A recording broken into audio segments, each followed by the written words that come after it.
Allez, on vous attend également sur ce débat, ces débats qui vont s'ouvrir avec nos chroniqueurs ce matin. David Corcero, bonjour. Député Modem du Val d'Oise. Ergun Topos-Lan, bonjour. Porte-parole de Territoire de Progrès. Avec nous également en ligne, c'est Régis de Castelnau. Bonjour Régis.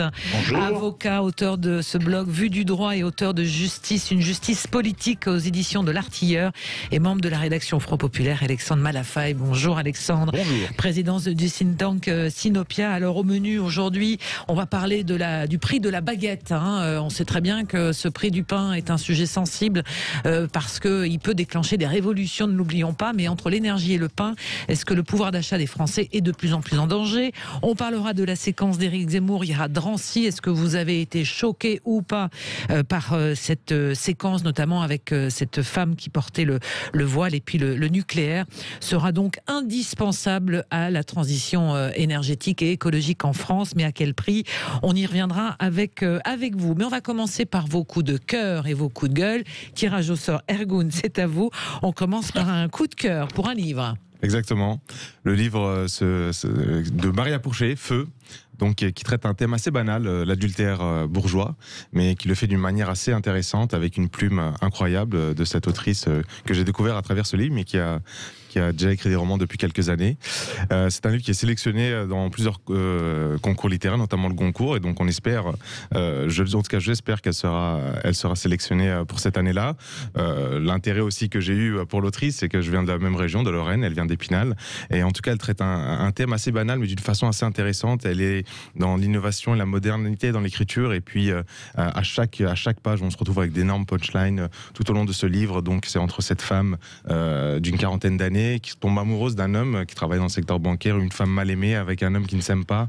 Donc il y a tout pour un amour passionnel qui se retrouve au fur et à mesure des pages destructives pour les deux. Et au final, on a entre nos mains un livre vraiment qui nous fait voyager dans cette modernité avec un thème qui est assez historique. Donc ces fameux adultères bourgeois, comme je l'ai dit tout à l'heure. Ça s'appelle Feu de Maria Pourchet aux éditions. Vous avez Fayard, chez Fayard.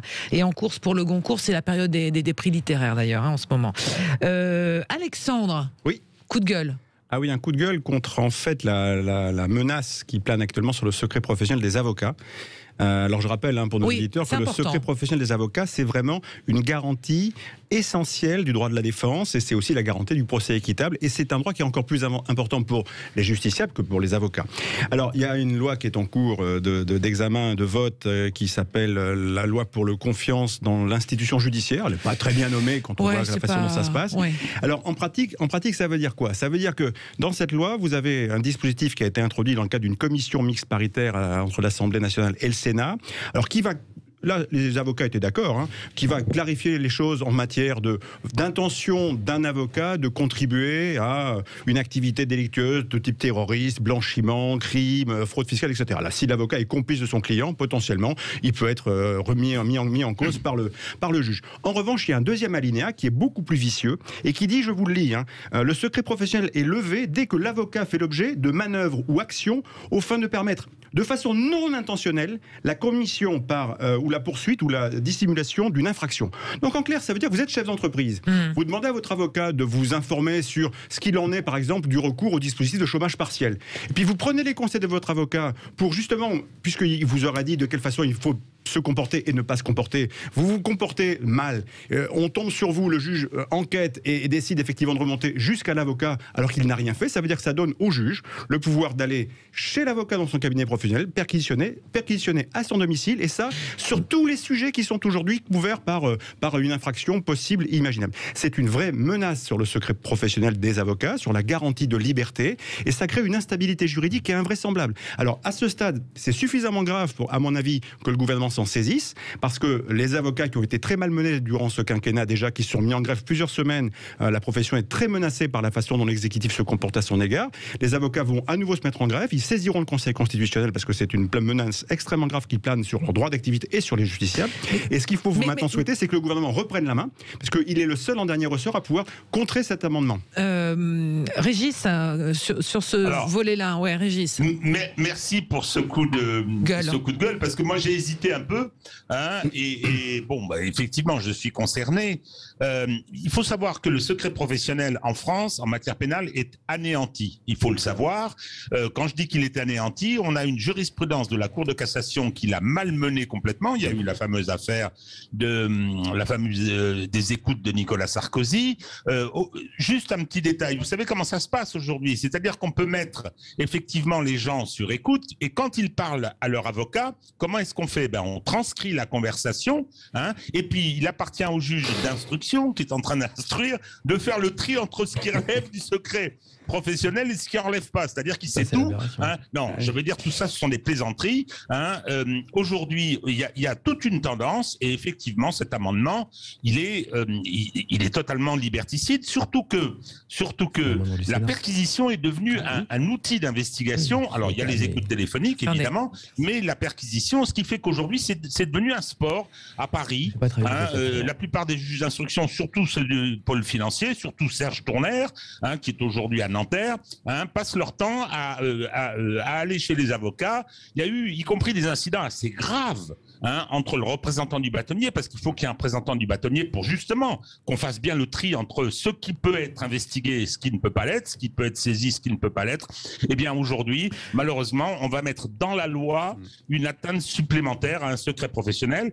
Dans les pays européens, il est intangible. Je parle même pas de la Grande-Bretagne, qui n'est plus un pays dans l'Europe, enfin dans l'UE en tout cas. Non, tout ceci est très grave. On a du mal à croire qu'avec Éric Dupond-Moretti comme garde des Sceaux, ça puisse aller au bout, hein, pardonnez-moi, mais il sait mieux quiconque ce qu'est que le secret professionnel d'un avocat avec son client, non? Comme je le disais, le gouvernement peut reprendre la main, puisque c'est lui en dernier ressort qui peut modifier la loi qui sera présentée à l'Assemblée pour le vote vers la mi-novembre. Mais je ne comprends pas la finalité, parce que quel est le but recherché à part diminuer le pouvoir des avocats? C'est le contrôle de l'État sur la société, c'est une dérive, et là c'est certainement pas Éric Dupond-Moretti qui l'a voulu, parce que c'était pas dans le texte initial, c'est certainement une main un peu invisible, comme ça peut arriver à l'Assemblée et au Sénat, qui est peut-être celle de Bercy, qui voit d'un bon œil de pouvoir aller un peu plus loin dans ses investigations lorsqu'il y a n'importe quelle problématique, notamment liée à des problèmes fiscaux ou autres. Hein. Ouais, David, à l'Assemblée, ça parle de ça ou pas? Écoutez, moi j'ai plutôt de nature à être transparent avec vos auditeurs. J'ai pas travaillé sur ce texte, donc je le connais pas plus que ça, puisque ça fait partie de la commission des lois et c'est pas ma commission.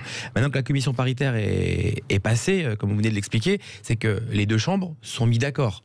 Donc le dernier recours, vous l'avez expliqué, c'est un amendement du gouvernement, soit de suppression sur cet article, qui viendrait intervertir avant le vote. Là aujourd'hui, franchement, comme je connais pas le dossier, je vais pas vous dire de bêtises ou sauteries. Je peux regarder si vous voulez après plaisir. Voilà. Bon, on va revenir dans un instant après l'info, la pub et l'information sur les coups de cœur et les coups de gueule de nos chroniqueurs du jour, qui sont David Corsero, Ergun Toporslan, pardonnez-moi, Régis de Castelnau, Alexandre Malafaille. On va s'arrêter un court instant, on va continuer à débattre tous ensemble juste après la pub et l'info de 11h sur Sud Radio. À tout de suite. Et on continue de débattre avec David Corsero, qui est député MoDem du Val d'Oise, Ergun Toporslan, je vais y arriver, Toporslan, porte-parole de Territoire de Progrès, je vais y arriver, Régis de Castelnau qui est avec nous, avocat, avec son blog Vue du droit, auteur de Justice, une justice politique aux éditions de l'Artilleur et membre de la rédaction Front Populaire, et puis Alexandre Malafaille, président du think tank Sinopia. Avec vous, Alexandre, on parlait de votre coup de gueule concernant la remise en cause du secret professionnel des avocats, et Régis, c'était de votre avis, et Régis qui a aussi un coup de gueule ce matin. Alors, je vais être à fond renversé, je vais me plaindre d'une décision beaucoup trop indulgente. Un tribunal de Munich a condamné une ex-membre de Daesh qui a été rapatriée, je ne sais pas dans quelles conditions, en Allemagne, et qui était poursuivie pour des atrocités tout à fait établies et évidentes. Pour la petite histoire, elle avait acheté une esclave yézidi et elle a laissé sous les yeux de cette esclave mourir de soif la fille de 5 ans qu'avait cette esclave, entre autres. Hein, et donc, elle a été condamnée à une peine de 10 ans de réclusion, ce qui est quand même assez, je veux dire, surprenant. Enfin, surprenant, c'est-à-dire que symboliquement, je pense que ce sera très très mal perçu. C'est très mal perçu. Il y a beaucoup de polémiques autour de ça. sachant que ça intervient dans un contexte un peu particulier qui est celui des campagnes qui sont lancées, que je peux comprendre, pour rapatrier les enfants et leurs mères qui étaient partis faire le djihad en Syrie et en Irak. Donc, je trouve malheureusement que c'est un très très mauvais signal qui est envoyé, qui va encore braquer les gens concernant ces campagnes pour le retour, et que même si je suis pas pour des peines vertigineuses, mais ce que je dis, c'est qu'une peine, même si elle est très longue, quand elle est prononcée, elle a une dimension symbolique pour les gens, pour les opinions publiques, et ensuite dans la vie. Dans la longueur, il y a toujours des mesures de libération quand c'est justifié, etc. Donc, cette décision est véritablement un très très mauvais signal. Un commentaire sur ça ? Oui, c'est un très mauvais signal, et ça rajoute encore du trouble à la façon dont finalement les gens perçoivent le rôle de la justice, qu'elle soit française ou en dehors de France. Sur ces notions, en tous les cas, sur ces crimes commis au nom de Daesh, une harmonisation européenne aussi, ça serait peut-être... Je crois que c'est compliqué pour des États de droit, surtout sur des crimes que potentiellement été commis dans d'autres pays, les prouver, les condamner dans le pays d'origine, je pense que c'est pas un exercice facile en termes de droit. Après, sur la portée symbolique, évidemment, on peut que partager. Et encore plus d'harmoniser les peines. C'est là où c'est plus compliqué. C'est encore plus compliqué. C'est clair. Bon, David, justement, vous avez la parole. Et vous avez un coup de cœur pour quelque chose dont on a parlé dès hier, proposé par Anne Hidalgo. Exactement. Moi, j'ai un grand coup de cœur puisque je suis signataire d'une tribune en mars dernier sur le droit de vote à 16 ans, puisque aujourd'hui, dans tous les sujets qu'on va aborder, on va prendre des décisions pour l'avenir. Et c'est pour ça que moi, je suis très content que la maire de Paris ouvre le sujet sur le droit de vote, parce que ça ouvre deux choses. Déjà, ça ouvre le fait de se dire, est-ce qu'il faut modifier le droit de vote en France ? C'est une vraie question qui est là. Aujourd'hui, il va falloir statuer. Et deuxièmement, ça permet aussi de dire qu'il faut peut-être modifier la manière dont on vote. Que ce soit le vote électronique, le vote par correspondance, c'est aussi ça, avoir une nouvelle démocratie qui s'exprime. Et c'est intéressant parce qu'on a des positions sur des candidats qui sont différents, mais à la finale, on revient tous sur le sujet pour se dire qu'il faut faire vivre la démocratie autrement. Et dans les sujets qu'on va aborder dans l'émission, soit l'énergie, le prix, le pouvoir d'achat, c'est des sujets qui vont engager les Français à venir. Sauf que moi, je vois beaucoup de jeunes qui disent, mais c'est bien, mais vous prenez des décisions, mais ça nous engage nous. Et bien là, il faut prendre des décisions, il faut demander aux jeunes de s'engager pour qu'ils puissent choisir des candidats dans les axes qu'ils souhaitent, tout simplement pour l'avenir. Dans l'argumentaire d'Anne Hidalgo, elle disait c'était aussi pour, on va dire, protéger la démocratie et lutter contre l'abstention. Est-ce qu'en votant à 16 ans, on va lutter contre l'abstention ? Non, mais je rappelle un chiffre, les jeunes ne votent plus, ne votent très peu. Oui, mais justement, est-ce que c'est en baissant à 15 ans je sais pas. Moi, je rappelle l'idée que nous soutenions, c'était de pouvoir amener les jeunes à aller voter. On favorisait le fait d'aller voter au municipal, avec un apprentissage scolaire et une théorie sur ce que les jeunes connaissent le mieux, parce qu'ils connaissent le mieux leurs écoles, leur environnement sportif, parce que ça fait des années qu'ils le pratiquent, leur environnement culturel de leur ville, les rues de leur ville, leurs commerçants. Ce qui m'est peut-être de se dire, c'est qu'au départ, on demande de statuer sur ce qu'on connaît le mieux, sur ce que le jeune connaît le mieux. Et après, pour voir que son vote compte, parce que le maire qui est mis en place a mis des mesures qui aussi touchent les jeunes. Parce qu'il faut savoir qu'aujourd'hui, entre 16 et 18 ans, il y a très peu de mesures qui sont mises en place par les villes quand on a 16 et 18 ans. Si ces électeurs-là votent, ça va changer la politique des villes. C'est aussi ça. On ne parle pas tout est dans le si, pardonnez-moi. J'ai mis un avis un peu divergent quand même. Alors, Alexandre et Régis ensuite. Pardon, cher maître. J'ai mis un avis un peu divergent. Je pense qu'à 16 ans, on peut être informé, mais on n'est pas encore suffisamment formé.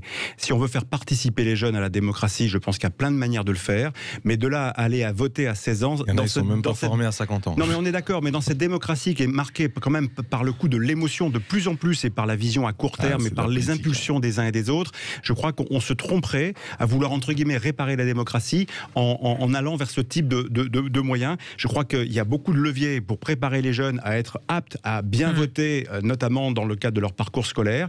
Et puis je pense que si on doit réparer la démocratie, il faut aller au-delà, il faudra se poser des questions de type vote blanc, par exemple, la vraie prise en compte du vote blanc. Ça fait partie de l'ouverture. Mais sur les jeunes, je pense qu'on commet une erreur, c'est un gadget qui va faire bien sûr le buzz. Pourtant, à 16 ans, au vote, on est pénalement responsable. On peut aussi choisir de quitter le domicile de ses parents et d'être totalement indépendant. Vous savez, la vraie difficulté, c'est que moi, je me rappelle... Il faut aller au bout, il faut peut-être la majorité à 16 ans. Mais non, mais après, c'est une question. C'est irresponsable. Non, mais après, il n'y a plus d'autorité, vous l'avez abaissé à 16 ans. Sauf qu'aujourd'hui, on demande à des Régis, ce que je voulais dire, c'est que c'est un pansement sur une jambe de bois. On peut débattre. Je me rappelle, il y a 40 ans, d'Alain Krivine. Moi, j'ai eu le droit de vote à 21 ans. Hein. C'est Giscard qui a changé ça. Et je pense que c'était une bonne mesure. Donc, effectivement, aujourd'hui, le problème, c'est que les jeunes ne votent pas. Donc, avant de commencer à dire il faut abaisser à 16 ans, c'est le genre de mesure, ça va être symbolique. C'est proposé par Anne Hidalgo dans sa campagne, parce qu'il faut bien qu'elle trouve des choses pour essayer de décoller, hein, ce qui a l'air très difficile. Et donc, non, et c'est comme le recours au vote électronique, dont je me méfie comme de la peste, hein, sur le plan des problèmes de fraude. Le vote par correspondance qui a été supprimé parce que c'était une source de fraude. Moi, je pense qu'il faut vraiment s'interroger sur la façon de ramener les Français dans les bureaux de vote et les impliquer dans ce processus démocratique qui est en train de perdre complètement de sa substance. Donc, franchement, aujourd'hui, demain, je ne sais pas, mais aujourd'hui, c'est vraiment un gadget, quoi. Ergun. Je ne suis pas tout à fait d'accord sur l'aspect gadget. On a tous souffert de l'abstention monstre qu'on a eu dans les dernières élections locales, régionales et municipales.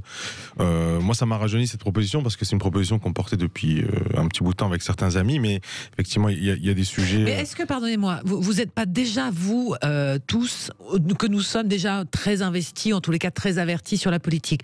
Comment on fait revenir aux urnes, pardonnez-moi, hein, tous ces jeunes, 80% d'abstention chez les moins de 25 ans régional. Ça fait partie des outils qu'on peut avoir. Le vote électronique peut en faire partie, doit en faire partie aussi, parce qu'on ne peut pas continuer à faire voter uniquement de 8h à 18h un dimanche. C'est très compliqué en plus, d'autant plus chez les jeunes. Mais ne rien faire, le statu quo actuel ne va rien solutionner non plus. Donc faire des propositions, avancer sur ce terrain-là, c'est tout à fait salutaire pour notre démocratie. Moi, je rappelle juste, hein, vous l'avez dit tout à l'heure, quand Valéry Giscard d'Estaing modifie le droit de vote, de 21 ans à... C'est les mêmes débats, je pense. Exactement. Et ce qui est intéressant aujourd'hui, c'est qui vote? Tous ceux qui ont eu le droit de vote à 18 ans. Qui aujourd'hui tiennent les scrutins, excusez-moi, hein, on va être très clair, hein, les scrutins municipaux, départementaux, régionaux, sont des scrutins avec les aînés, pour des aînés. Hein. Donc aujourd'hui, c'est facile de dire que c'est pas intéressant. Sauf que quand ça a été fait, aujourd'hui, ceux qui votent le plus, c'est ceux qui ont eu l'abaissement du droit de vote. Donc je pense que cette mesure, elle n'est pas inutile, elle ouvre le débat. Au contraire, c'est très intéressant de débattre. Et ce n'est pas qu'une mesure de la maire de Paris, c'est une mesure de différents candidats. Et je pense que dans la campagne présidentielle, il faudra aborder le sujet. Je n'ai pas dit qu'il faut le faire, j'ai dit que ça ouvre le débat, ça permet de réfléchir à une nouvelle démocratie. Et c'est ça le plus important. Donc ça c'est dit, je pense qu'on va y revenir. Moi je voulais juste revenir sur cette info, hein, sur les recruteurs qui, les 3/4 des recruteurs aujourd'hui s'inquiètent du niveau de français des personnes qui postulent, des salariés. Alors on le savait, dans le classement PISA, le niveau français des élèves en français était relativement assez médiocre, faut pas dire très très très mauvais. Mais aujourd'hui c'est un vrai problème à l'embauche, ça on pouvait s'en douter, mais c'est surtout un problème aussi dans le fonctionnement des entreprises, avec des incompréhensions, avec des problèmes de transmission de messages, avec des fautes qui font que votre business parfois se retrouve voilà. Donc si Jean-Michel Blanquer peut faire en sorte qu'on s'attaque véritablement au programme de français, on revienne à quelque chose qui puisse relever le niveau, ça serait effectivement intéressant. On va ouvrir le débat sur l'énergie. Il nous reste 3 minutes avant de faire la première pause. Après le pain, il y a maintenant l'énergie, il y a maintenant le pain, les pâtes, touchés par la hausse du prix du blé sur le niveau mondial. Eh bien, certains boulangers pourraient augmenter les prix des baguettes. C'est tout un symbole, cette baguette française de 5 à 10 centimes. Alors, le patron des boulangers français, hein, qui exclut une flambée générale, ils disent que ça sera 2-3 centimes, mais on pourrait aller jusqu'à 10 centimes. Alors, le prix de la farine dépend du cours du blé. Il est calculé sur le marché mondial, sur le marché à Chicago, et ça atteint son plus haut niveau depuis 2 mois, tiré par la forte demande mondiale, comme pour d'autres, et qui se conjugue aussi par des productions. Ça, c'est le réchauffement climatique qui est là. Une production de blé beaucoup moins importante que prévu. Alors, est-ce que ces inflations générales, en gros, aujourd'hui, si on regarde et on ouvre un journal économique, il n'y a que des tensions sur les marchés. Cette reprise aujourd'hui est assez anxiogène aussi. Mais est-ce que c'est un danger véritable pour le pouvoir d'achat? On sait combien ce sujet est ultra sensible. Régis, est-ce que Macron peut faire quelque chose d'ailleurs?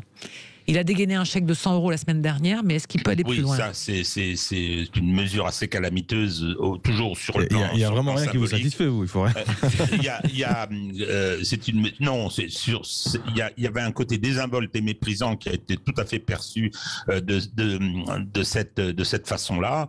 Je trouvais que cette mesure était tout à fait contre-productive. Alors, elle a amené Arnaud Montebourg à déposer plainte pour achat de voix, ce qui est grotesque aussi. Donc, non, mais si vous voulez, cette question de l'inflation, après la crise du Covid, elle est centrale. Elle est centrale. Il y a 8% aux États-Unis. Nécessairement, je pense qu'on va l'importer. Et donc, y compris dans la structure des budgets des ménages. Alors, le pain peut augmenter. On mange beaucoup moins de pain qu'avant aujourd'hui. Donc, il y a un certain nombre d'évolutions. Mais clairement, je pense que ça va devenir une question d'abord sociale et ensuite politique, évidemment. Ça va se répercuter sur le prix des pâtes. Il n'y a pas que le pain. C'est en répercussion. Mais est-ce que ça pose pas aussi la question de notre production alimentaire, notre dépendance alimentaire? C'est comme toutes les crises, ça met en avant tous les soucis qu'on peut avoir dans nos modes de vie. La crise sanitaire l'a prouvé. On va dire, le contexte économique nous ramène à certaines réalités qu'on doit maintenant affronter. La réponse du gouvernement, à chaque fois, elle essaye de faire en sorte que pour nos concitoyens, en tout cas les plus démunis, même si ça peut paraître ridicule pour certaines personnes, un chèque de 100 €, je peux vous assurer que pour pas mal de foyers, ça fait la différence et ça permet de compenser la hausse du prix du gasoil. Et il faut essayer de garder une vision assez macro de la situation, parce qu'il y a la situation évidemment locale, ce qu'on consomme, ce qu'on fait, ce qu'on produit chez nous en France, mais la situation également internationale, et le gouvernement essaie de répondre avec les propositions qu'il a faites jusqu'à aujourd'hui. Derrière, il ne faut pas perdre de vue qu'on a un mode de vie et un mode de fonctionnement actuel qui fait que notre pouvoir d'achat est tout de suite affecté partout. Même si le pouvoir d'achat a augmenté de 8% sur le dernier quinquennat, on sait que les frais fixes que peut connaître une famille sont de plus en plus importantes, comme les téléphones, les abonnements qu'on peut avoir. Le coût de la vie traditionnelle est de plus important, et du coup, c'est de plus en plus compliqué de pouvoir satisfaire à tout ça. Allez, on continue de parler de votre pouvoir d'achat, et vous pouvez nous appeler au 0826 300 300. Est-ce que ça devient un souci pour vous? Vous regardez de plus en plus les étiquettes quand vous allez faire vos courses. Ça peut nous intéresser aussi. Est-ce que vous attendez des candidats à la présidentielle également, qu'ils fassent des propositions très concrètes autour de tout ça? Vous nous appelez 0826 300 300. On y revient juste après la pause. À tout de suite. Et avec nos chroniqueurs du jour, David Corcero, député Modem du Val d'Oise, Ergun Topaslan, porte-parole de Territoire de Progrès, Régis de Castelnau, ça y est, qui est avocat, on connaît son blog Vue du droit, et auteur de Une justice politique, membre de la rédaction de Front Populaire, et Alexandre Malafaille, président du think tank Sinopia. Alors on parlait du prix du pain qui peut déclencher des révolutions, ne l'oublions pas, c'est quand même un sujet ultra sensible depuis la nuit des temps, je dirais, alors qu'on parlait de Germinal au début de l'émission. Vous voyez comme quoi tout ça est lié aussi. Je fais une parenthèse, si vous n'étiez pas là au début de l'émission, Germinal demain soir sur France 2, très très belle série que nous propose le service public. Ce prix du pain aujourd'hui, très concrètement, est-ce qu'on ne peut pas prendre le problème de l'inflation par celui du question du pouvoir d'achat, mais des salaires? Alexandre. Oui, on en parle assez peu quand même. C'est une question c'est une fuite en avant en fait, parce que en fait le problème dans lequel on est rentré, c'est qu'on est dans un monde où on est en train de se rendre compte que les pénuries sont une réalité. Alors la crise sanitaire a cassé les flux d'approvisionnement, et donc pendant quelques temps, et donc ça s'est totalement désorganisé. Et maintenant, comme on est 8 milliards sur Terre, et avec de plus en plus de gens qui accèdent à un pouvoir d'achat en tant que classe moyenne relativement élevé, on va, et que les ressources, vous le disiez tout à l'heure dans votre introduction, liées entre autres à la transition climatique, au changement climatique, etc. Il y a plein de choses qui nous manquent, le blé, les ressources naturelles, etc. On arrive au bout de quelque chose, et là, on va avoir malheureusement un cycle très long d'évolution à la hausse des coûts d'approvisionnement et des coûts de matière. Alors comment est-ce que ça va se retraduire? Je pense qu'effectivement, on risque d'avoir une tentation, c'est d'augmenter les salaires, ou alors de faire ce qu'a fait le gouvernement, de dire tiens, on va mettre une prime de 100 € accordée à 38 millions des Français pour compenser effectivement l'inflation à court terme. Voilà, mais c'est des fuites en avant qui vont avoir comme corollaire de fabriquer de l'inflation. Et là, on rentrera dans une spirale dont on ne sait pas comment on en sortira. Oui, David Corcero, on n'entend pas les candidats déjà déclarés ou presque déclarés, on les entend pas trop sur la question du pouvoir d'achat, si, ou je me trompe? Ça dépend qui. Après, il y a certains candidats qui ont leur cible favorite et qui restent sur leur cible. Non, mais les classes moyennes, c'est quand même un vrai sujet là, il faut savoir sur le coup. Historiquement, la question du pouvoir d'achat, c'est une question qui vient systématiquement dans le top 3 des préoccupations des Français et qui est systématiquement dans les présidentielles un point d'argumentation et de développement. Après, vous avez parlé. C'est même la première. Hein. Exactement. Là, oui, mais la première. Elle fluctue souvent. Après, vous avez parlé, il n'y a qu'un seul revenu qui est basé sur l'inflation, c'est le SMIC. Et qui a augmenté dernièrement, c'est le seul. 1%. Voilà, exactement. Mais c'est le seul qui est basé sur ça. Et effectivement, on peut dire qu'aujourd'hui, vous l'avez très bien dit, maître, justement, aujourd'hui, la question, c'est la production en France. Aujourd'hui, on fabrique de moins en moins de blé. Moi, je vois sur mon territoire, sur le Val d'Oise, j'ai visité la semaine dernière la ferme Noire. C'est une ferme avec 2 personnes qui travaillent et en plus, qui ont développé un potager et ils donnent 100% de ce qu'ils produisent pour aider les familles en difficulté. Et ils disent... Il y a des millions de terres à côté agricoles. Aujourd'hui, on fabrique plus de blé, par exemple. Donc nous, on peut. C'est très compliqué parce que dès qu'on peut fabriquer, on doit importer, on doit aller chercher ailleurs des produits. Et c'est compliqué parce que tout ça, c'est lié aussi au coût du transport et une nouvelle fois au coût de l'énergie. Donc c'est vraiment tout est lié en fin de compte. Et c'est ça qui fait progresser systématiquement la perte du pouvoir d'achat parce que on a un vrai problème en fin de compte de consommation globale. Il faut pas avoir peur de le dire. Et c'est ça où on a une difficulté. On va en parler sur le sujet après avec les énergies, que ce soit le coût du transport ou le coût du chauffage, tout est lié en fin de compte. Et tout ça est lié au réchauffement climatique. Il faut le dire tout simplement. Et ça, c'est une question sur laquelle il va falloir avancer et politiquement, il va falloir vraiment se positionner. Régis, avec l'expérience qui vous caractérise, est-ce que c'est un sujet à haut risque là qui s'ouvre ce dossier ? Oui, je pense que. Rappelez-vous comment a démarré le mouvement des Gilets jaunes. Hein, c'est un problème d'augmentation des carburants. Mais pas que. Moi, j'ai rencontré des femmes sur les ronds-points qui disaient on réfléchit à acheter un jean au supermarché pour nos enfants juste avant Noël. Je parle du facteur déclenchant. Oui. Je parle du facteur après se cristallise tout un tas d'autres problèmes. Non, ce que je vois, c'est que effectivement, on a des contraintes, on a des impératifs qui sont des impératifs écologiques concernant le réchauffement climatique. Je veux bien, mais la réforme de la politique agricole commune. Alors, je suis pas un spécialiste.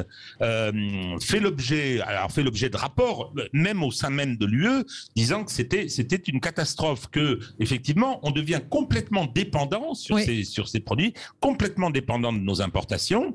Il y a par exemple, il y a la question des OGM.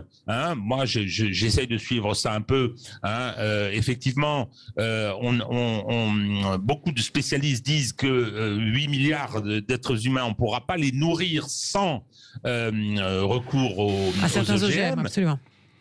Donc, ça rejoint d'ailleurs ce qu'on va se dire tout à l'heure concernant le nucléaire. Il y a, je veux dire, ces défis auxquels nous sommes confrontés, on les aborde pas peut-être de la meilleure des manières. Pour l'instant, effectivement, on colmate. C'est pour ça que le chèque de 100 € c'était colmaté dans la perspective de l'élection présidentielle. Je trouve ça classique. Je dis pas que je trouve ça bien, mais je trouve ça classique. Ça il fallait bien trouver une mesure.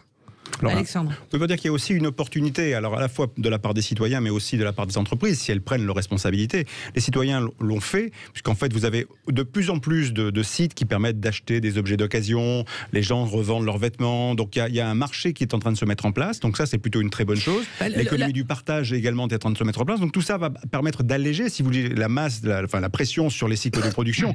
En revanche, il faut que les entreprises, notamment celles qui produisent, prennent leurs responsabilités, parce qu'il y a trop d'objets de biens de consommation qui sont fabriqués pour avoir une durée de vie courte.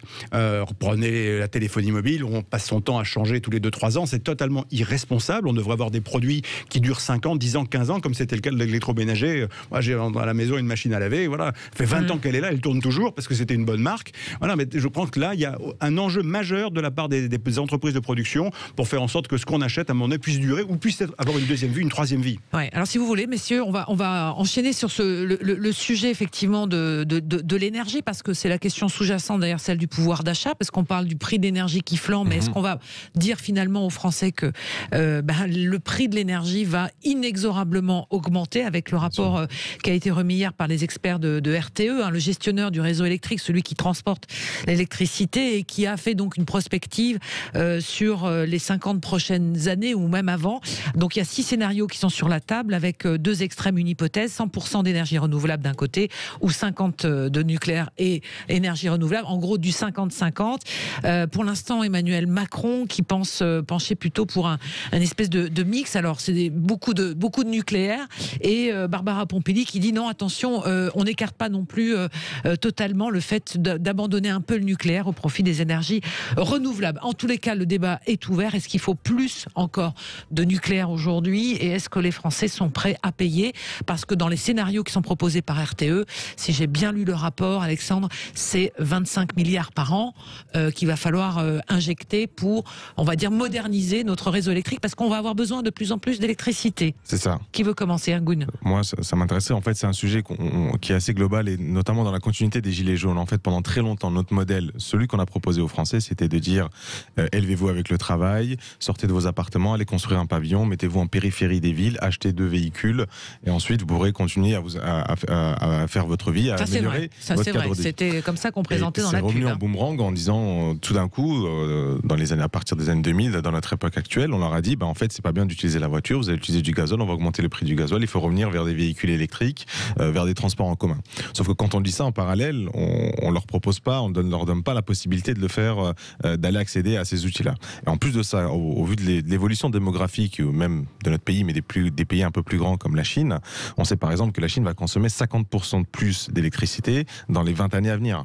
Et donc pour accompagner cela, il faut qu'on ait une production électrique qui soit de niveau. Quand je dis ça, je vous parle, et je suis obligé de le dire parce que c'est mon travail, je travaille pour EDF en tant qu'ingénieur en construction, pas dans la filière de production, mais je construis donc notamment sur les sites de production. Et aujourd'hui, il n'y a aucune énergie renouvelable ou une quelconque énergie qui peut concurrencer le nucléaire dans sa production bas carbone et son coût de vente aux concitoyens. Donc si d'un côté on dit on va se battre pour le pouvoir d'achat, mais de l'autre on dit on va fermer toutes vos centrales nucléaires, on va vous passer vers des énergies renouvelables qui vont coûter beaucoup plus cher, au final on est dans la contradiction continue, mais surtout c'est que le modèle de logement, de cadre de vie, de cadre de travail qu'ont nos concitoyens aujourd'hui ne pourra pas être durable, ne pourra pas répondre durablement aux enjeux écologiques. Les enjeux sont colossaux, on le comprend bien, on va y revenir dans un instant juste après la pause sur Sud Radio. Le nucléaire sera indispensable à la transition écologique, c'est ce qui ressort notamment de ce rapport de RTE. On y revient dans un instant avec nos 4 chroniqueurs. À tout de suite. Et on est toujours avec David Corcero, Ergun Toparslan, j'y arrive, Régis de Castelnau, Alexandre Malafaille. On parle du prix de notre énergie de demain, quelle électricité, comment va-t-on faire ce fameux mix énergétique et à quel coût surtout, puisque le rapport de RTE qui a été publié hier matin dresse 6 scénarios possibles, et notamment celui du mix énergétique entre du nucléaire mais également des énergies renouvelables. Mais tout cela aura un coût aux alentours de 25 milliards d'euros par an et pendant 40 ans, si j'ai bien lu. Alexandre, vous vouliez intervenir? Oui, moi je crois que sur cette question-là, on a été d'une très grande malhonnêteté à l'égard des Français, parce qu'on leur a promis pendant de nombreuses années le miracle d'une transition écologique sans jamais leur dire que ça allait leur coûter de plus en plus cher, et ça leur coûte de plus en plus cher. Et c'est d'autant plus irresponsable que, pardon, mais quand on regarde la réalité, par exemple, du bilan carbone de la production électrique en Europe, la France est l'un des meilleurs élèves, si ce n'est le meilleur élève. On produit 5 fois moins de carbone que les Allemands et 12 fois moins que les Polonais. Et on se met en France, alors qu'on a une énergie qui est propre, alors certes, il y a bien sûr la question des déchets, mais qu'on maîtrise de mieux en mieux, on se met une balle dans le pied avec un scénario à 50-50 avec ce fameux mixte. Moi, je crois que c'est une hérésie. Je pense qu'il faudra avoir le courage de dire aux Français, écoutez, soit on se fait du 50-50, mais vous allez payer 2 fois plus cher à horizon 10 ans votre énergie, c'est ça la réalité, ou alors vous ne voulez pas payer plus cher, et à ce moment-là, on reste sur un mix à 75-25 ou 70-30. L'inverse est aujourd'hui une hérésie économique, et alors accessoirement, le fait de se priver de cette filière, ça nous fragilise en termes de dépendance énergétique ou d'indépendance, ça fait mener quand même une pression sur ce qu'on appelle la continuité du service également, parce qu'il va bien falloir compenser les périodes où on va miser uniquement sur le renouvelable. Donc c'est très compliqué à gérer, c'est une stratégie qui est, je le dis, irresponsable. Régis. Alors, on est sur cette question du nucléaire, on est dans une tenaille. Effectivement, c'est la solution, si on parle de réchauffement climatique, si on parle de bilan carbone. Surtout que le bilan carbone est très mauvais, hein, pardonnez-moi Régis, mais là on a eu les rapports qui ont été donnés, il n'y a jamais eu autant de gaz à effet de serre qui ont été, on va dire, émis sur la planète. Non. J'aimerais bien, le bilan carbone des Allemands, ce serait assez intéressant, qui ont complètement renoncé au nucléaire et qui font pression sur nous aujourd'hui concernant justement cette filière nucléaire. Et donc on a a cet impératif, appelons-le comme ça, pour simplifier, du bilan carbone, et de l'autre côté, on a un imaginaire, on a un côté idéologique et un côté un peu pensée magique de ces écologistes qui disent que c'est formidable les sorcières, qui font qu'il y a une prévention contre cette filière qui a permis à la France d'être indépendante, d'avoir effectivement, de pouvoir assurer une énergie plutôt moins chère qu'ailleurs. Je pense que cette tenaille devient intenable. Il va falloir aussi faire de la pédagogie. Je parlais des OGM tout à l'heure, je parle de certains pesticides de synthèse, etc. Il va falloir qu'on arrête de se mettre dans cette tenaille. Il y a un exemple, je termine, il y a un exemple sur cette question agricole, j'y reviens, qui concerne le Sri Lanka. Le Sri Lanka a été pilote, a mis en place des procédures, plus de pesticides, plus de ceci, cela, etc. Et il se trouve aujourd'hui à lancer des appels internationaux parce qu'il a de nouveau des problèmes de famine, qui sont la conséquence de ces stratégies où on faisait de la surenchère écolo. La question du nucléaire, moi je suis très favorable au nucléaire et je pense qu'on ne peut... Non, le mix 50-50, c'est une hypocrisie noire, quoi. Enfin, je veux dire, il faut savoir que ça va être la ressource qui doit permettre de, 1, fournir l'énergie dont on a besoin, 2, lutter contre le réchauffement climatique. J'ai les chiffres pour l'Allemagne. Ouais. L'Allemagne, c'est 208 millions de tonnes de CO2 émis pour la production d'électricité. En France, c'est 22 millions. Donc, c'est 10 fois plus que nous. Et ils produisent 5 fois plus d'énergie renouvelable en parallèle. Et ce qui est un drame, c'est que, par exemple, quand on arrive à un stade où se chauffer devient un luxe pour une grande majorité de Français pendant l'hiver, c'est dramatique. Pourtant, l'Allemagne a bien quitté le nucléaire, arrêté le nucléaire comme elle a promis, sauf que mais ils n'avaient pas anticipé, effectivement, ils ont réouvert les centrales à charbon. On va au 0826 300 300. Il y a Renaud qui nous a appelé. Bonjour Renaud. Oui, bonjour. Bonjour. Excellente équipe. Oui, absolument, je trouve. Autour de vous. Alors, qu'est-ce que vous en pensez? Alors, vous êtes en Seine-Saint-Denis. Est-ce que déjà la question sur votre facture d'électricité, vous commencez à y regarder de plus près ce que vous consommez, ce que vous payez? Oui, ça augmente. Donc, on essaie de faire un petit peu attention. On passe dans les différentes pièces pour fermer la lumière. Je connais. L'appartement pour faire attention que la lumière ne soit pas allumée. C'est pas Versailles ici. Voilà, c'est pas Versailles ici. Voilà. Exactement. Mais écoutez, cette question de l'énergie, elle est très intéressante. Alors, on a en fait deux problèmes qui sont concomitants. On a le problème d'une forme d'idéologie, effectivement, comme c'était plus ou moins sous-entendu par vos chroniqueurs, l'idéologie de nos amis écologistes qui nous disent voilà, c'est une religion, c'est mal, donc voilà, eux font partie du camp du bien, etc. Et l'autre problème, c'est le problème de l'Union européenne qui nous incite, par pure idéologie aussi, à renoncer à notre puissance en tant que puissance énergétique indépendante par le biais du nucléaire qui nous a été donné, ce cadeau qui nous a été donné très précieux par le général de Gaulle, qui nous permet d'être indépendants. Et je suis tout à fait d'accord avec l'un de vos deux chroniqueurs qui disait qu'il faut rester sur un mixte au moins de 75-25, parce que 50-50, c'est absolument du n'importe quoi. Je voulais revenir aussi sur EDF. Le scandale, c'est que, au nom de l'idéologie de la liberté, la libéralisation du marché de l'énergie qui a été entamée par M. Raffarin et M. Chirac en 2002, EDF a été totalement démantelé parce que à Bruxelles, on refuse les monopoles d'État. Donc en fait, tant qu'on restera dans cette logique, et tant qu'on restera dans l'Union européenne, dans l'euro, et tant qu'on obéira, eh bien je peux vous assurer que les Français, eh bien ça va se passer de plus en plus mal pour eux, ils vont s'appauvrir et ils continueront à payer l'électricité plus cher. Moi je me souviens d'une phrase terrible, prophétique, de ma prof de maîtrise, quand je faisais ma maîtrise d'histoire à Montpellier, à l'université Paul Valéry, qui me disait « Vous savez Renaud, on nous promet des lendemains indiens ». Ma prof qui était de gauche et qui trouvait que Lionel Jospin n'était pas du tout à gauche parce que lui aussi, il avait signé traité de Maastricht, Amsterdam, etc., etc. Et on savait à quelle sauce on allait manger. Donc je le redis, c'est une belle phrase. Je pense qu'on nous promet des lendemains indiens, mais si les Français veulent continuer comme ça, libre à eux. Ensuite, il y a 2022 avec une présidentielle, il faudra faire des choix. Voilà. Merci Renaud pour effectivement ce point de vue et ce retour aussi sur des points d'histoire de notre vie politique par rapport à l'énergie, et se conjuguera également un autre dossier, hein, si je peux me permettre, c'est celui de l'accès et de l'eau, parce que les centrales nucléaires, pour fonctionner, il faut de l'eau et des cours d'eau qui sont aujourd'hui soutenus par ce qu'on appelle des lâchers d'étiage et qui viennent des Vous barrages. êtes très bien informé. Oui, parce que j'en connais quelques-uns, et s'il n'y a pas ces lâchers d'étiage, il n'y a pas de centrale nucléaire qui peut fonctionner. Régis, un point final pour terminer, on va ouvrir le dossier Éric Zemmour dans un instant. Mais pourquoi moi, on me martyrise? Mais non, parce que non. L'auditeur, manifestement, c'est pas péjoratif dans ma bouche, hein, est eurosceptique. J'ajouterais à ce qu'il a dit une chose, c'est que effectivement cette libéralisation du service public de l'énergie, ouais.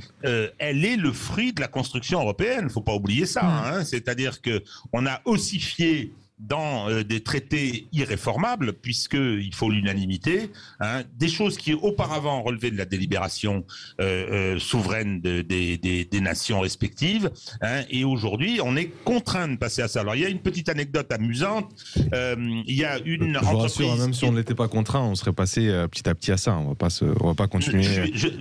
Avec un résultat magnifique, vous avez des grands ministères, je ne sais plus lesquels, vous avez la ville de Paris qui avait passé des contrats avec une entreprise privée qui est en liquidation. Bravo. Hein, je me rappelle plus de son nom, c'était la semaine dernière. Joli résultat. Je pense qu'on aura sûrement le jour venu les surcoûts que ça a impliqué pour les structures de la sphère publique qui avaient passé ces marchés, mais je pense pas que ce soit une bonne chose. Quand on avait un service public de l'énergie en France qui s'appelait EDF-GDF, je pense que ça fonctionnait mieux. Juste ajouter que nos plus grands alliés sont à la manœuvre pour torpiller le programme nucléaire français. Je parle des Allemands, bien sûr, qui sont très efficaces, mais on le dit moins, on le sait moins. Les Américains également, qui voient un intérêt stratégique à nous faire renoncer en fait à cette filière, parce que derrière il y a la dissuasion nucléaire. Et il y a la dissuasion nucléaire, et il y a du savoir-faire également. Donc Emmanuel Macron qui devrait effectivement annoncer la construction de nouveaux EPR, sans doute avant les fêtes de fin d'année. On aura l'occasion d'y revenir. Allez, il nous reste quelques minutes avant la prochaine pause, et on va, ça sans doute notre dernier sujet de cette matinée. Avec quel sujet? Éric Zemmour, qui était donc à Drancy. Non, on n'y échappe pas. Ça fait partie des sujets auxquels, d'ailleurs, le fait d'en parler ou pas en parler, on en parle déjà entre nous quand on prépare les émissions. C'était hier matin dans l'émission sur CNews de Jean-Marc Morandini. Donc Éric Zemmour qui est allé à Drancy, alors dans une émission qui semblait quand même très très bien préparée en amont aussi, avec un casting d'ores et déjà bien pré-réglé, hein, ce qui paraît aussi normal quand on fait une émission de télévision. Donc il n'y avait pas beaucoup d'improvisation, c'est ce que je voulais dire aussi. Et il y a eu cette scène qui a fait beaucoup parler, on va en parler avec vous quatre également. C'est Éric Zemmour qui parle à une habitante de Drancy, cette femme qui a un voile sur la tête, hein, et voilà l'échange que ça a pu donner. Si vous n'avez pas encore entendu cet échange entre Éric Zemmour et cette habitante voilée de Drancy. C'est le texte qui vous commande. Libre. Non, madame, vous n'êtes pas libre. Non, ça n'existe pas en islam. J'inculque et ce que j'éduque à mes enfants, c'est la liberté. Nous sommes en France. Liberté, égalité, fraternité, monsieur Zemmour. Respectez uniquement la liberté. Respectez la femme que je suis, non pas le foulard que je porte. Juste la femme. Alors enlevez-le si le foulard n'a pas d'importance. Mais enlevez votre cravate à ce moment-là. Mais je l'enlève quand vous voulez. Mais moi aussi, Mais la cravate n'est pas un air. La cravate, madame, la cravate. Voilà, donc dans cette séquence, la fin, vous la connaissez.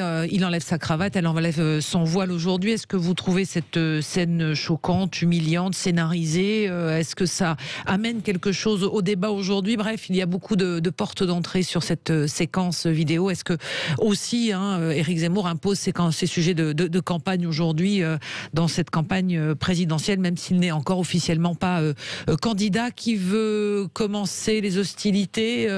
On y va, allez-y. Ah bah écoutez, moi je vous le dis très clairement, il n'y aura pas d'Oscar à venir sur cette scène. Il faut être très clair. Enfin, je ne vais pas vous moquer, mais sincèrement... alors allez-y. C'est du populisme pur. Mais sincèrement, c'est le plus mauvais scénario qu'on pouvait imaginer. Si le débat politique, c'est ce qu'on a vu hier dans cette émission, mais c'est pas du tout ce que les Français attendent. Déjà mais d'avoir mis la ville où on est né, comme ça, en pâture, d'avoir dresser un bilan de la Seine-Saint-Denis. Moi, j'ai grandi à Saint-Denis. Alors, c'est une ville qui est juste à côté. Drancy, j'y vais régulièrement. La Seine-Saint-Denis, c'est pas que ce qu'on a vu. Hein. Enfin, moi, j'ai honte de ce qu'on a pu voir hier. Enfin, je sais pas qui a écrit le scénario, mais c'était pas du tout ce que j'attendais. Le feedback pouvait être bon de dire on prend un candidat, on va dans sa ville, on va voir l'évolution de la ville et on le fait parler. Ça aurait pu être très très bien, mais la mise en scène, vous l'avez dit, enfin, entouré de gardes du corps. Alors je sais ce qu'on va me dire. Quand le président se déplace, oui, il y a des gardes du corps, mais c'est pas fait de la même manière. Qu'est-ce qu'on a vu hier? On a vu quoi? Un candidat qui était sur ses sujets favoris.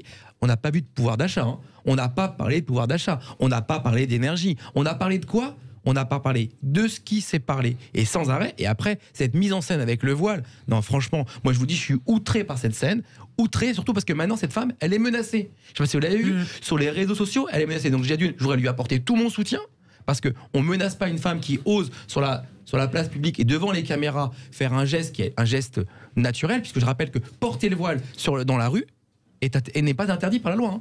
Ce n'est pas interdit. Hein. Non, mais c'est très clair.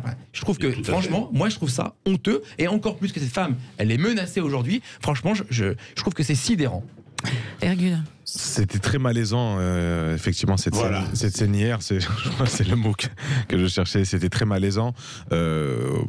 Après...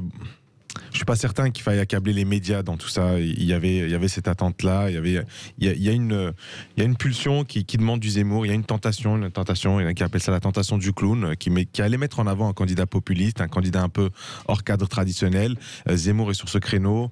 Il joue le truc à fond. Il parlait de guerre civile, mais finalement, même les gens qui l'ont accueilli, y compris cette dame ou bien les personnes dans la boucherie, l'ont pas attaqué physiquement ou quoi que ce soit. Donc, mais honnêtement, je sais pas ce qu'on peut tirer là-dessus. Avec quelques débatteurs, avec contradicteurs, où c'était un petit peu intéressant, mais c'était très court et à la fin de façon très rapide.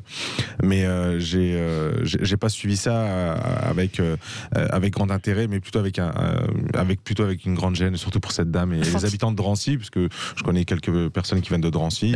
Apparemment, elle n'habite pas à Drancy. Non, elle n'habite pas à Drancy. Oui, bon, voilà, il y a beaucoup de choses qui se disent aussi sur ce qui ressort de vrai ou pas. On va y revenir avec vous dans un instant. On s'arrête quelques minutes et on se retrouve sur ce sujet avec nos 4 polémistes du jour. À tout de suite.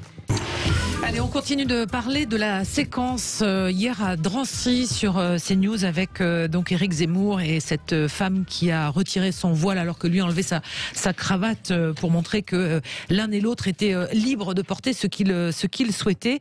Régis, on était à dire que c'était malaisant. Hein, vous étiez d'accord avec ce terme? C'est un terme nouveau.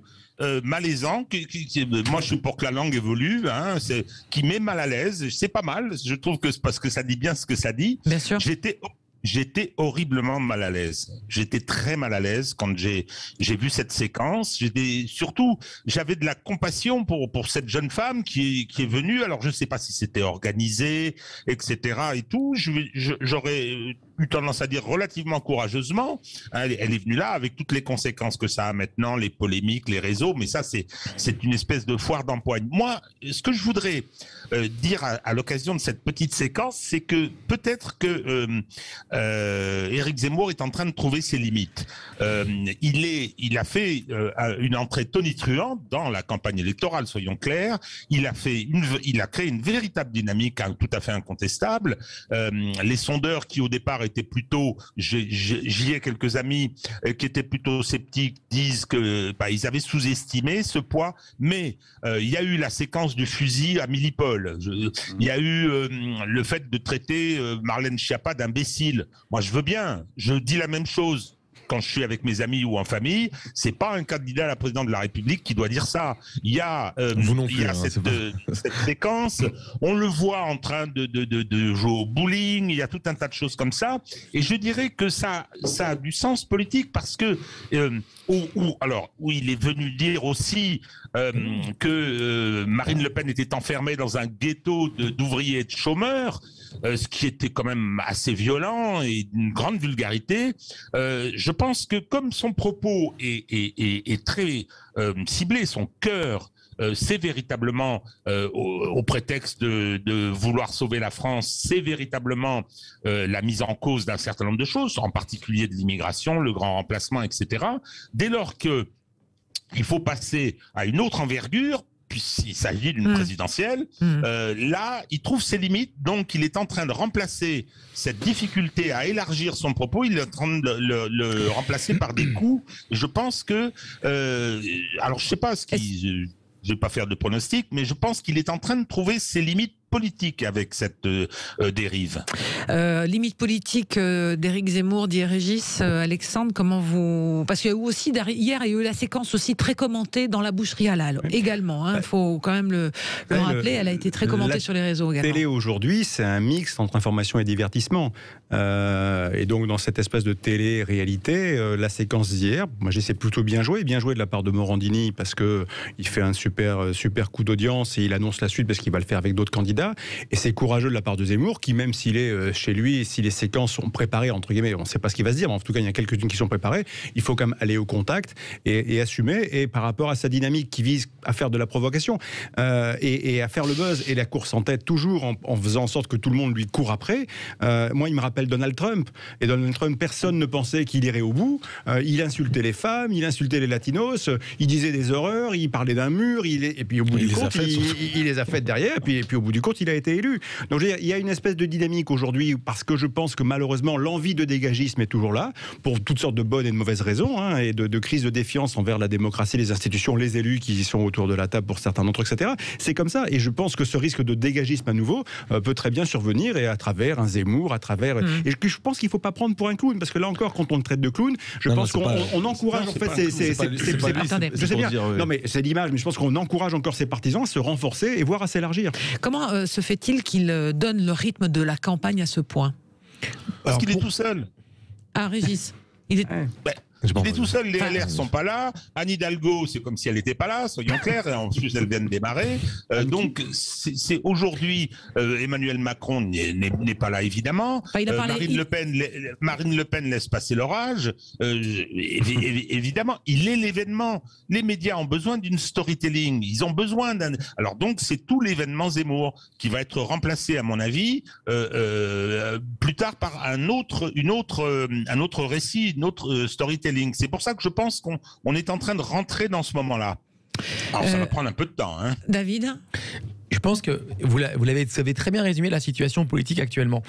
Et il y a un vecteur qui va être important de noter, c'est qu'aujourd'hui, il n'est toujours pas candidat. Donc ça, c'est important. Je pense qu'à partir du moment où il va donner une position très claire et très nette sur le fait qu'il soit candidat ou pas candidat, les choses vont totalement se figer. Parce qu'attention, je rappelle que le tempo d'un candidat, c'est pas du tout la même chose. Un temps de parole qui est compté, des sujets politiques qui sont imposés par la situation française, et surtout des réponses apportées. Parce que moi, ce que j'aime depuis le début, c'est qu'il n'y a aucune proposition.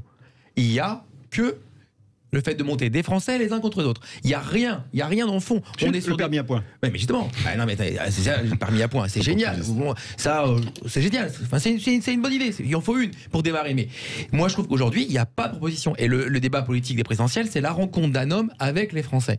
Est-ce qu'elle n'est pas en train d'avoir lieu ? Pardonnez-moi, je me pose la question. Écoutez, si la rencontre des Français, elle a lieu de cette manière-là, je pense que là, on a effectivement beaucoup de choses à revoir en politique, parce que c'est pas la télé-réalité, la politique. La vraie politique, c'est effectivement d'aller voir les Français, de convaincre. Là, moi, j'ai pas vu hier d'échange convaincant. Excuse-moi, enlever une cravate. Moi, je peux vous enlever ma cravate si vous voulez aujourd'hui avec vous. Non, je vous demande de rien enlever d'autre. Franchement, je pense qu'on attend autre chose. Et j'attends. Moi, je mise sur un point. Je pense qu'il va annoncer sa candidature le jour de l'anniversaire de Charles de Gaulle. Au mois de novembre, c'est l'anniversaire, je crois que c'est autour du 28 si je me trompe pas, ou voilà. Moi, je pense que ça va être un jour important. Il déteste trop la 5e République pour faire ça. Et je pense que ça va être un point important, et moi je fais un pari avec vos auditeurs que ça va être un jour important et qu'il risque de l'annoncer ce jour-là. Pour moi, ça serait assez contradictoire pour un mec qui déteste autant la République. Au-delà de tout, le fait de l'annonce de sa candidature, qui fait plus aucun doute. Hier, il a ouvert son QG, il y a des soutiens, il y a des affiches partout d'ailleurs. Il respecte pas trop les règles pour des mecs qui parlent d'autorité et d'ordre, mais surtout il n'est pas passé au rayon X. le fond de la pensée. Nous, on dit qu'il est dangereux. On le dit pourquoi ? Parce qu'on a un peu lu ses livres, on arrive à voir sa vision. Moi, j'ai compris qu'il était anti-républicain et je pense qu'il est dans une contradiction en se présentant la présidence de la République française. Je pense qu'il y a un vrai problème avec la République, mais il n'est pas encore passé au rayon X. Et dès qu'il passera au rayon X, il faudra voir alors un peu la réaction des Français, comment les Français vont réagir à ça. Mais il ne faut pas perdre de vue qu'il y a une vraie attente des Français aussi pour des candidatures qui sont hors des cadres partis traditionnels. Et ça, c'est la faute des politiques, évidemment, dans un premier temps, mais aussi les Français qui ont envie de mettre un coup de pied dans la table aussi. Il ne faut pas perdre de vue ça. Puis en plus, il a raison, c'est résonance dans ce qu'il dit. Régis, je pense que la comparaison avec Donald Trump trouve très rapidement ses limites. D'abord, ce sont deux pays complètement différents. Ensuite, Donald Trump, il a d'abord gagné le parti républicain, donc il était fort riche, il en avait les moyens. Éric Zemmour, de ce point de vue-là, a une petite équipe autour de lui. Il a quelques jeunes Versaillais qui l'ont rejoint, tout contents de pouvoir dire du mal des Arabes. Et donc, Régis, il y a eu un précédent, il s'appelait Emmanuel Macron, avec une toute petite équipe, il a réussi à conquérir la présidence de la République. Il faut regarder, Régis, la séquence de conquête du pouvoir au sein des Républicains lors de la pré-campagne présidentielle. Objectivement, il était dans les outrances les plus totales de manière systématique, en plateau, en meeting, en provocation, et au bout du compte, il a ravi le vote des Républicains qui l'ont investi pour aller à la présidentielle. La référence à Emmanuel Macron, cet alignement des astres ne se reproduira plus. Il y a eu un candidat choisi par la haute fonction publique d'État, qui, dans un premier temps, devait s'allier avec Juppé et Macron à bien manœuvrer, adoubé par les grands intérêts. Tous les grands intérêts, tous les médias l'ont soutenu. Poussé par le Parti socialiste, il était le candidat socialiste. Il faut être sérieux, ils ont mis Hamon pour faire semblant, tous les classiques étaient là. Et enfin, j'ajoute, ça c'est mon thème, qu'il y a eu un coup d'état judiciaire qui fait que la candidature du favori a été disqualifiée par une procédure dont on n'a jamais vu la rapidité dans l'histoire. Donc, en janvier, il était à 16, Fillon à 24, et ça s'est croisé à cause de cette affaire. Ça ne se reproduira plus, ça. C'est noté et enregistré, mon cher Régis. Donc on le ressortira au cas où. Non, je plaisante. Mais il n'y a pas de problème. Je l'ai écrit dans mon bouquin. Alors bon. Merci beaucoup, Régis de Castelnau, Alexandre Malafaille, Ergun Toparslan, j'y arrive, David Corsero d'avoir été avec nous. Dans un instant, André Berkoff qui reçoit Alexandre Delvalle, géopolitologue, écrivain autour et auteur de La mondialisation dangereuse aux éditions de l'Artilleur. Et nous, on se retrouve demain à partir de 10h. Très belle journée sur Sud Radio.